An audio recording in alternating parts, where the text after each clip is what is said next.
Well, as I said to you at the beginning of Mass this morning, this would normally be a great day in our parish. The church would be packed, and there would be a tangible sense of joy.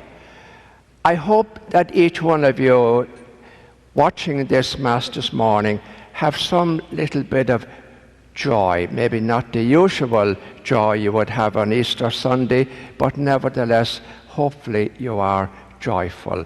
That's how I feel today, thank God. And so it's a great feast, the feast of Easter. It's the feast of feasts, so to speak. Many people, many Christians think Christmas is more important, but seriously, in Christmas, we have the seeds of the resurrection, because if God could become human in the flesh of Jesus, then there is no reason why God could not raise Jesus from the dead. And so I want you maybe for a few moments this morning to look at the resurrection in a totally different way, and the way maybe we ought to look at it from now on. And this is very, very important.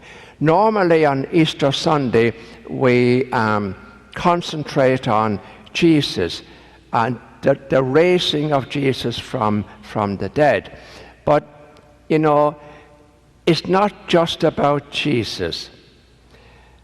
I don't know if you know or not, but in the Eastern Orthodox Church, Easter Sunday will be celebrated next Sunday. And it will be a totally different celebration from what we normally do in our church, in the Western Church. And in the year 1054, the body of Christians divided into the East and the West. So I want to, insofar as I can, to paint a picture of how they celebrate Easter in the Eastern Church. And so, and also sometime today, I'd like you to look up an icon. If you look at the web and put in icon, I-K-O-N, of the Eastern, of the resurrection in the Eastern Church, hopefully you'll see what I'm talking about this morning. And in the Eastern Church is not only Jesus rising from the dead, but it's all people. And so the picture of the icon or the art of the resurrection in the Eastern Church is Jesus standing over the gates of hell. And there's loads of people all around him. And he's pulling them out of hell, so to speak. Now, in the Apostles' Creed, for years and years and years, you have been saying, he was crucified, died and was buried, and descended into hell. And many of us never thought, what does that mean? Jesus descended into hell.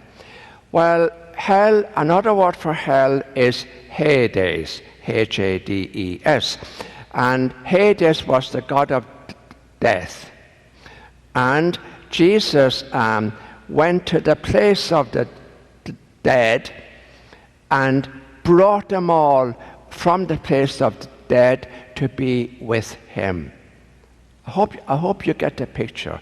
And if you look at an icon of the resurrection in the Eastern Church, you will see that there are bolts and chains and various things scattered all over the place. A total freeing, loosing for all of us. So not only did Jesus rise from the dead, we all rose from the dead. And down at the very bottom of Jesus' feet is the figure or the skeleton of Hades.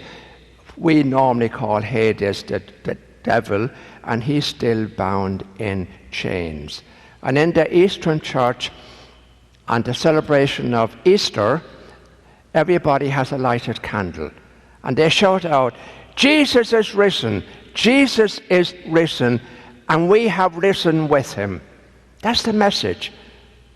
That's the real message of Easter. We have risen too.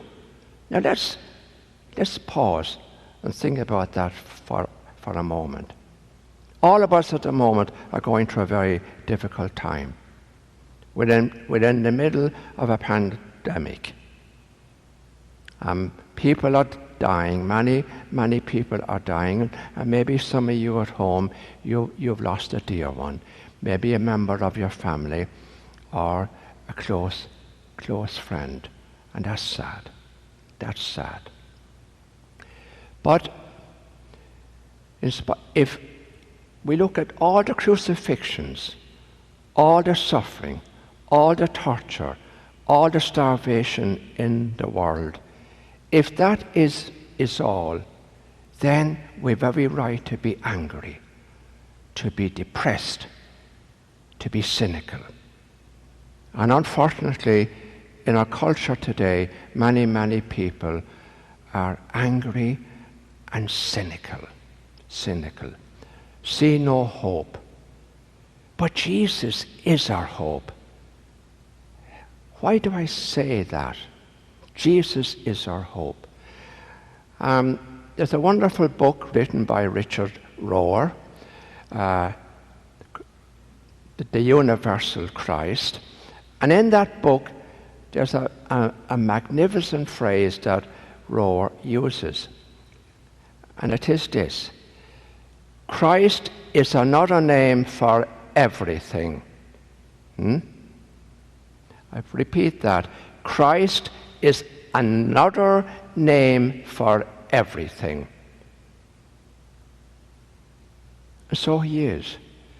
Because from the time of his conception to the time of his death on the cross, Christ went through everything: pain, suffering, rejection, despondency, and ultimately a horrible death on the cross. And isn't that the way of life? There's no human being who does not go through things like that. No human being. And unfortunately, in our church, in the Western church, we never saw it from that point of view. We saw Easter Sunday as Jesus being raised from the dead.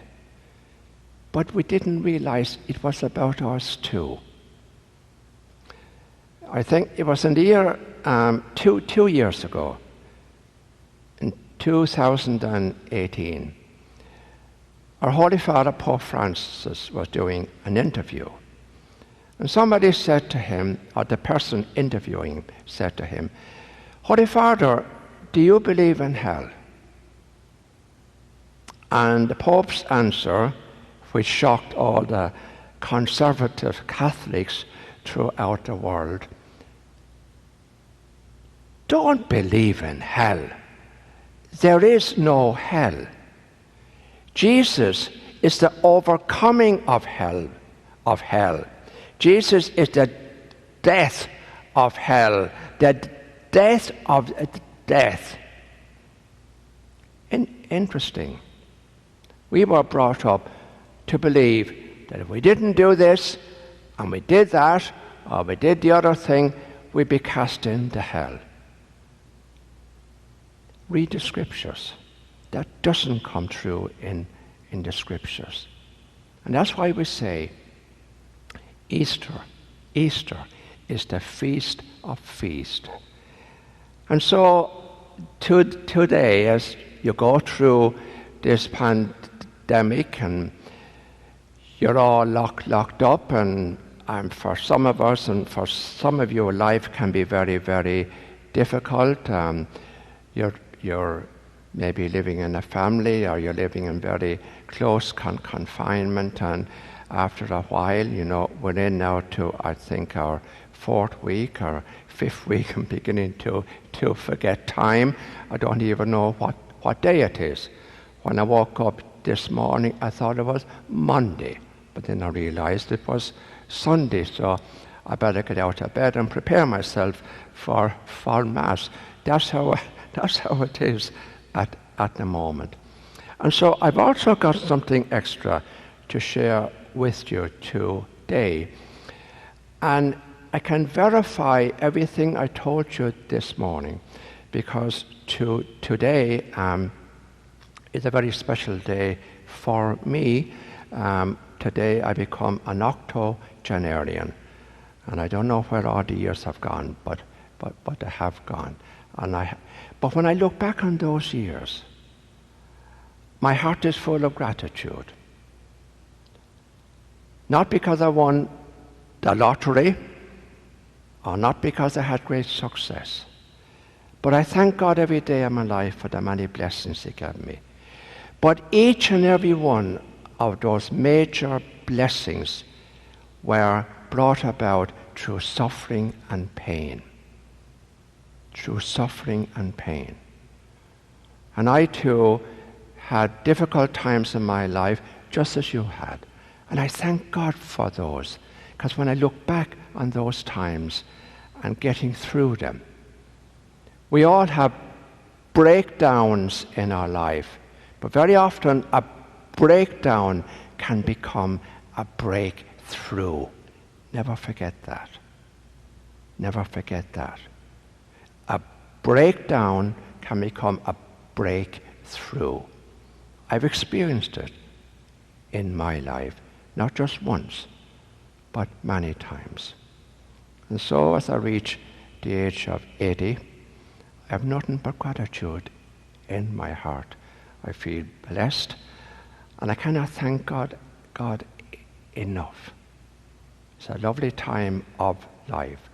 So those of you at home who are worried about getting old, it's a great time. Believe me, because you're free from worrying about yourself or worrying about what people think about you. You can be free. You can just be yourself, which is what God wants you to be. So growing old hopefully brings about a transformation. And that's what we have to do with our suffering and our pain. There is no resurrection without pain. Hopefully you have found that in your life. So having said that, I wish you all a very, very happy, a very joyful Easter. And while things at the moment are bad, all will be well. In the end, all will be all right. And I know that all of us will come out of this much better people. I don't want to go back to normal, and I hope you don't. Because normal before wasn't the best of ways, wasn't the best of things. Hopefully we'll go back to a new normal, when each of us will appreciate one another more. We'll have more love in our hearts. We'll have more gratitude. That's a very important thing, to be grateful. We'll have more appreciation of life. I know that will be the case. So God bless you and take care.